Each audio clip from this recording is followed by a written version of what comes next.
Yo, Sam, world, be March Boxing, back at it with another boxing video. Michael second to none. Great boxer, two-time champion in two different divisions. IBF middleweight champ for about 3 years, 88 to 91, and the lineal at that too, and the WBA super middleweight champ. You know what I mean? From like 92 to 94. Both do like I said, doing both of those reigns at super middleweight and middleweight. He was a lineal champion. I mean, great fighter, great boxer.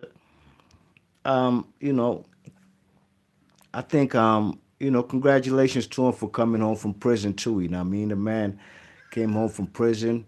From a cocaine conspiracy case. You know what I'm saying? Where they said he tried to buy coke for like $200, and the man got like damn near over 20 years. But he came home a little early, granted early release. Off of good behavior and whatnot. But you know, the question I ask is, Michael second to none. Do you think he's a Hall of Famer? You know what I'm saying? To me, his best wins came before the James Toney loss. Anything after the James Toney loss is not really Hall of Fame status. You know what I'm saying? You check it. I remember his first title when he won his first title against Frank Tate. You know what I'm saying? And he stopped him in 9 rounds. That was a great victory for him. That was a great showcase. You know what I mean? He displayed his power and boxing skills, and he beat the man Frank Tate. You know what I'm saying? Frank Tate was a good fighter in his own right. Guy out of Detroit.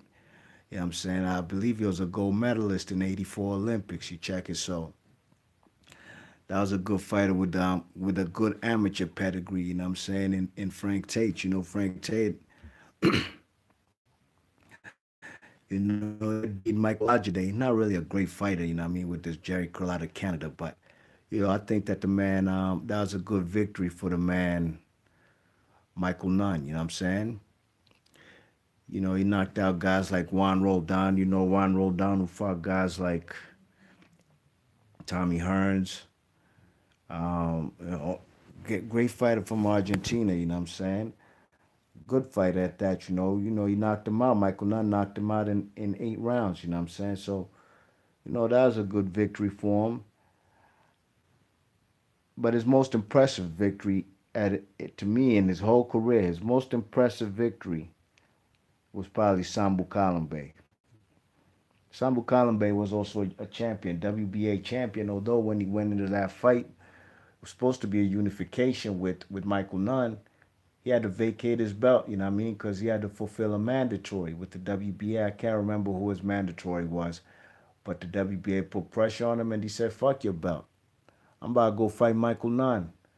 And he did, and he got knocked out in 1 round, you know what I'm saying? The KO of the year of 1989. You know what I mean? So that's a good victory for him because Sambu Kalimbe is a great fighter. Don't get it twisted, man.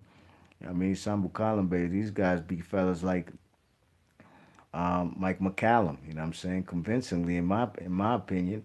I didn't think nothing was close in that fight, in the first fight at that. Um, you know what I'm saying? He beat guys like Iran Barkley and Harold Graham. He went over to England and beat Harold Graham. You check it, this guy was winning titles all over the world, you know what I'm saying? Knocked out Doug DeWitt in 1 round, you know what I'm saying? So, like I said, man, he had to drop his WBA title to get that a shot at Michael Nunn for unification, although he didn't succeed. But I believe that's probably the man Michael Nunn's best victory, you know what I mean? He fought the guy Iran Barkley, you know what I'm saying? Didn't look too great in that fight, especially talking about you know, how he's gonna do this, that, and the third, how he's gonna knock him out, you know what I'm saying? But he played it safe, you know what I'm saying? And he barely escaped with a victory in that fight. And he also barely escaped with a victory versus Marlon Starling, a guy who came up not just from junior middleweight, where he never campaigned at. He came from welterweight, all the way from 147, went to 160, and almost beat Michael Nunn. What's up, Mr. Doc? I see you in the chat, man. He says Sambu Kalimbe is super underrated. Yeah, he is. Very good fighter, man. I believe the first fighter to beat Mike McCallum, you know what I mean? So, gotta give him his credit, man.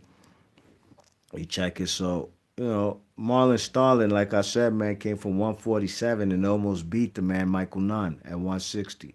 So that raised a couple red flags right there. Then we had Donald Curry. That was a great KO. Knocked him out in 10th round, I believe.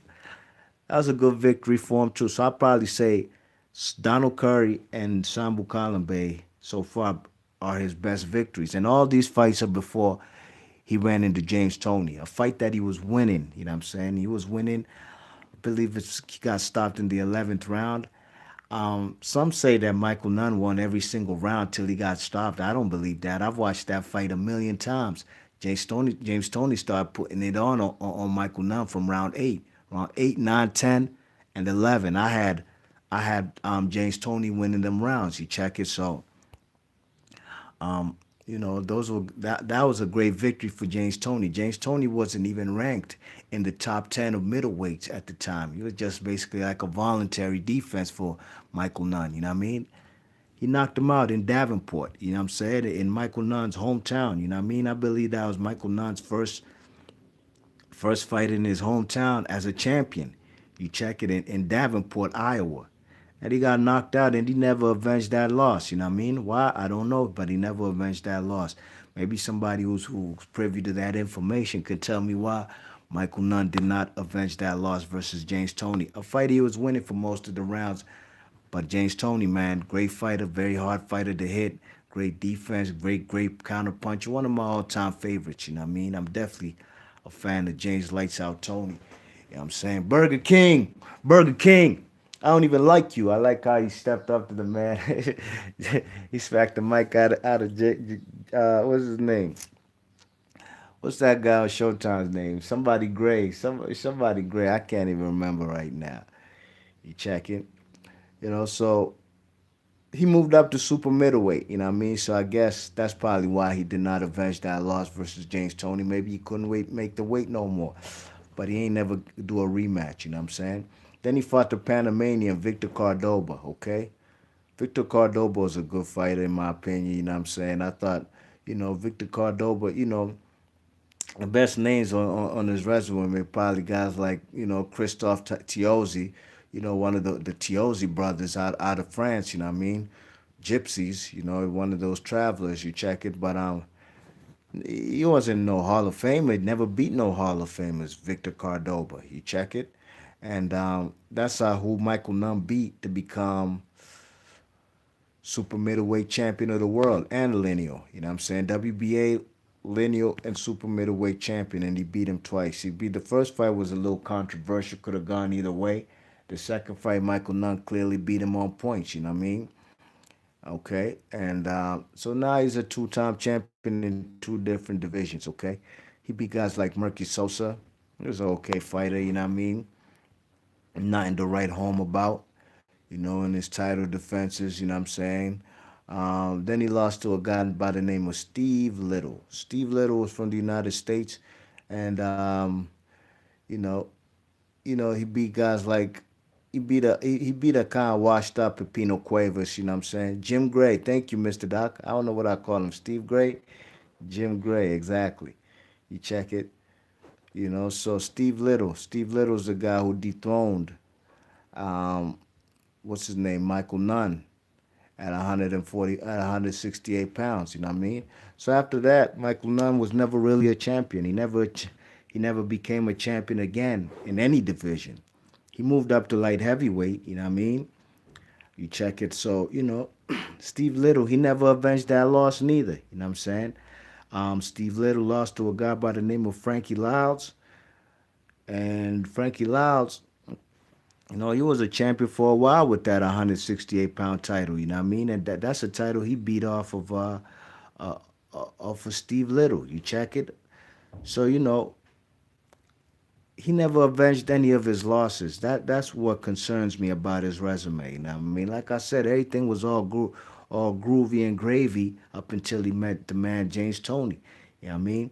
But he never avenged no loss to Steve Little or Frankie Lyles. You know what I mean? And after that, he wasn't really a champion again. Like I said, he ain't. I remember he fought for the vacant WBC. What you call it? He went to Germany to fight Graciano Rossi.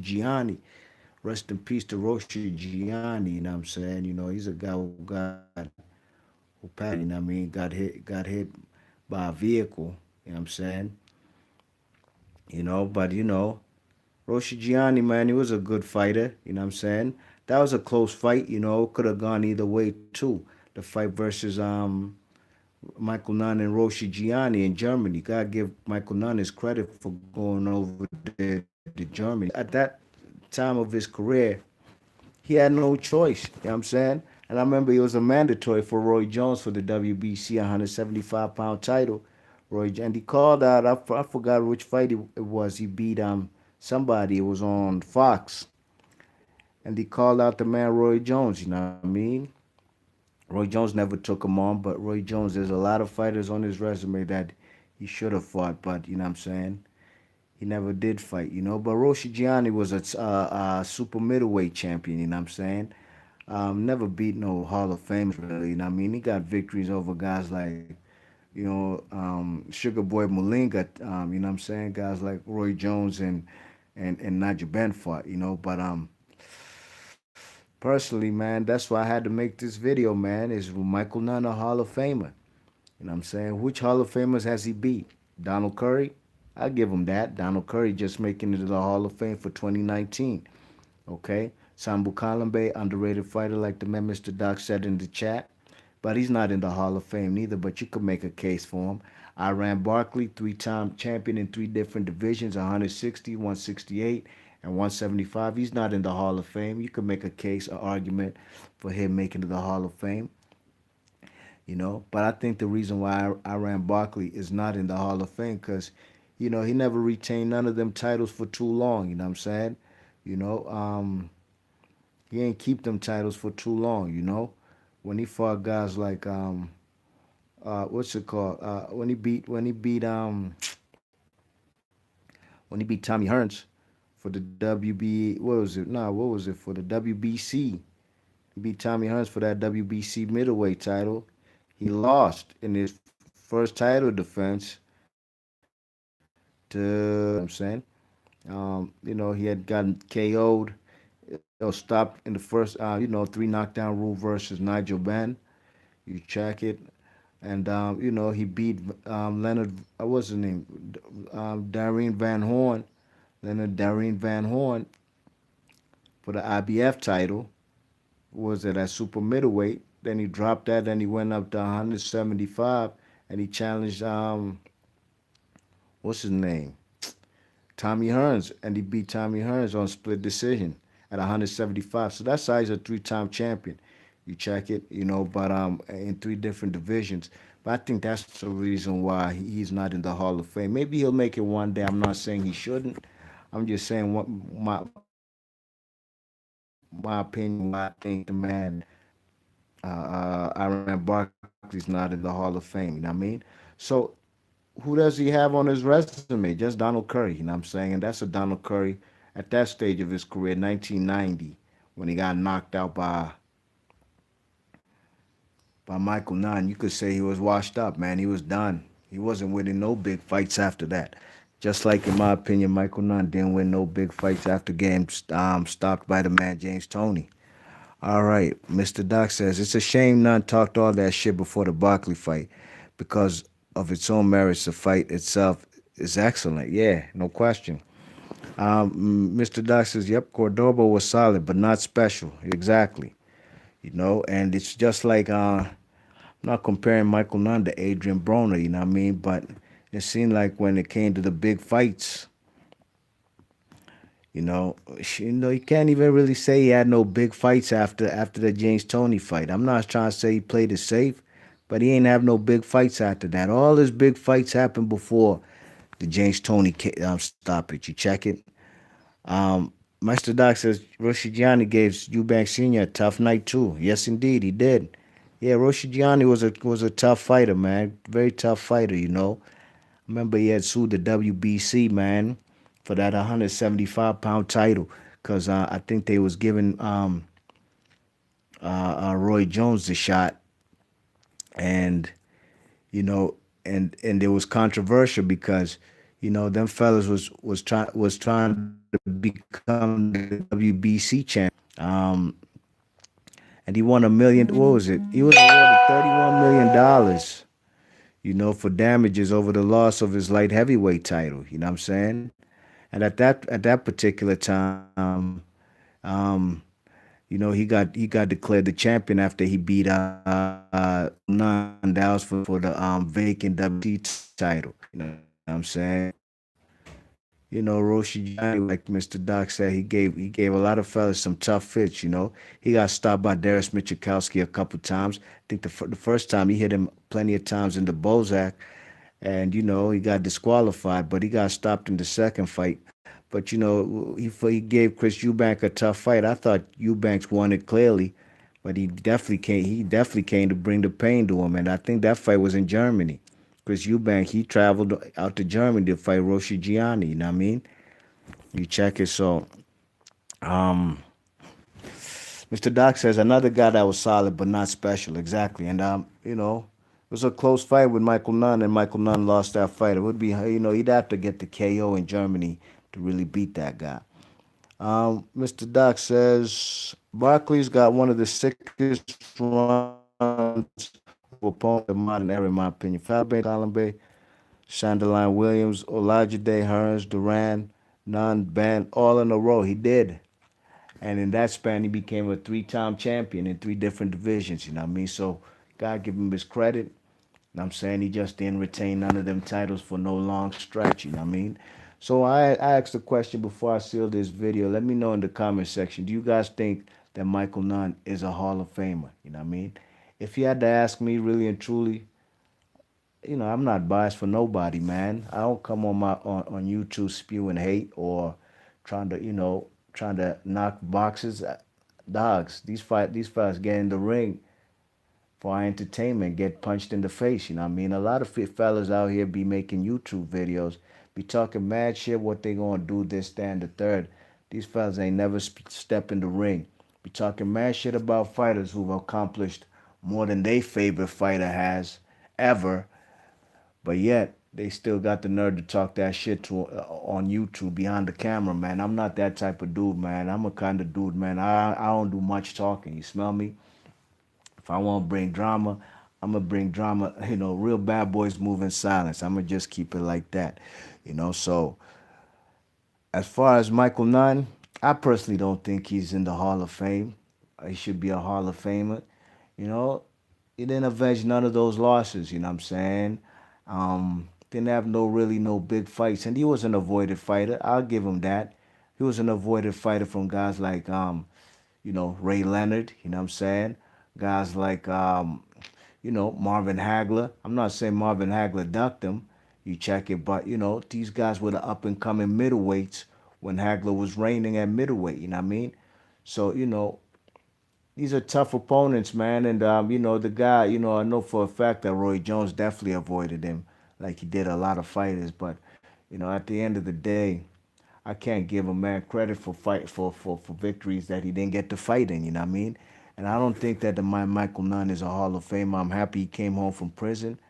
Um, a great fighter, but nothing special, in my opinion. B Marsh Boxer, leave your thoughts.